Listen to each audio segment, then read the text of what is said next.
Last video में हमने a plus b whole square and a minus b whole square and a square minus b square पे based कुछ questions discussed किए थे। इस video में कुछ और क्वेश्चंस हम डिस्कस करेंगे। चलिए शुरू करते हैं।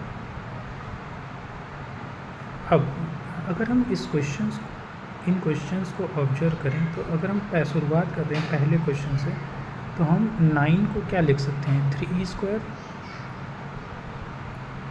Okay, so 3 square a square, now minus b square plus 4b and we can write 4 as 2 square.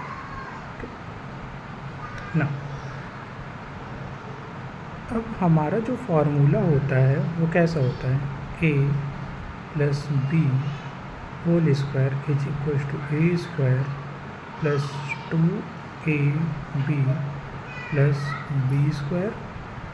Another formula is your a minus b whole square is equal to a square minus 2ab plus b square, and the last one is a square minus b square which equals to a plus b and another bracket into a minus b।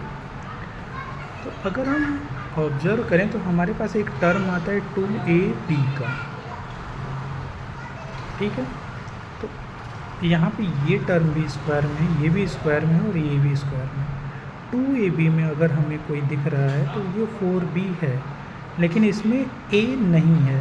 It means जो whole square का term बनेगा हमारा, उसमें ये हमारा excluded होगा। It means इसको हम क्या लिखते हैं फिर से एज इट इज़, माइनस को हम क्या कर सकते हैं कॉमन, और ये हो जाएगा b square minus 4b plus 2 square. अब ब्रैकेट में हमारे पास क्या बचा, b square minus 4b plus 2 square. अगर हम 4b को ब्रेक करें 2 इंटू बी इंटू 2 में, तो ये हो जाएगा b स्क्वायर माइनस 2 2 जा 4b प्लस 2 स्क्वायर। और इसको हम फिर से कैसे लिख सकते हैं, b, इस फॉर्मूले पे अगर हम ध्यान से ऑब्जर्व करें, a minus b whole square it means a square minus 2ab plus b square. So b square minus 2b into 2 plus 2 square, it means b minus 2 whole square. या फिर इसको हम और क्या लिख सकते हैं,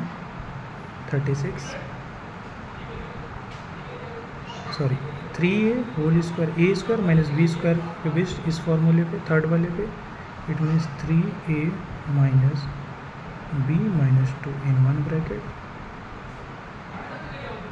3a plus b minus 2 in another bracket। या फिर इसको हम क्या लिख सकते हैं, 3a minus b plus 2 3a plus b plus 2। So this is our required factor।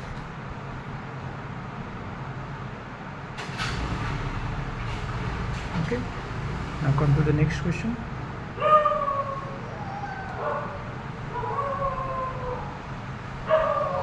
Now in this question we can observe that we have what, 121a square minus 88ab plus 16b square।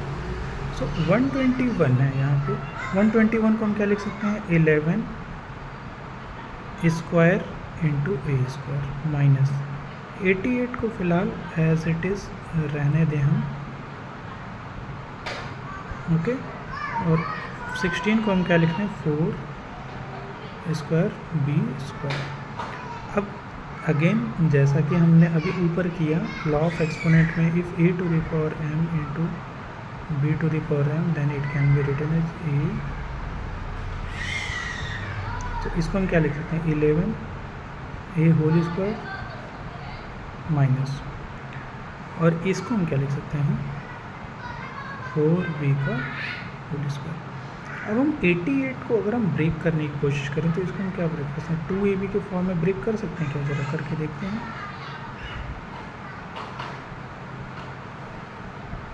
देखो 4 2 जा 8 और 8 into 11 88, a into B 8, तो 88 ये break हो गया। It means a square minus 2ab plus b square, it means 11a minus 4b का whole square.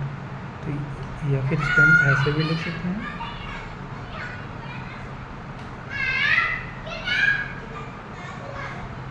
ठीक है। तो ये हमारा हो गया factorisation of 121a square minus 88ab plus 16b square. Clear. Next question. Next question same ऐसा ही है।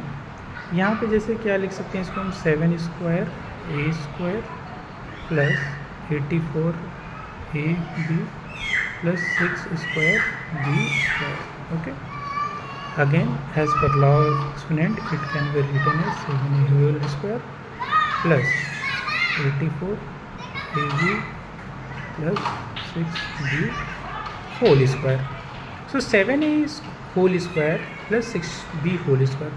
अगर हम 84 को फिर से 2 इंटू ए इंटू बी जैसे हमारे फॉर्मूले में होता है उस बेसिस पे ब्रेक करें तो हम क्या लिख सकते हैं इसको, A square plus 2 into 7a into 6b plus 6b whole square. अब जैसा देखो 2 7 जा 14, 14 6 जा 84, ठीक है, और a into B A B. So ये हो गया again 7a plus 6b whole square. So this is our required factor of given question. Clear.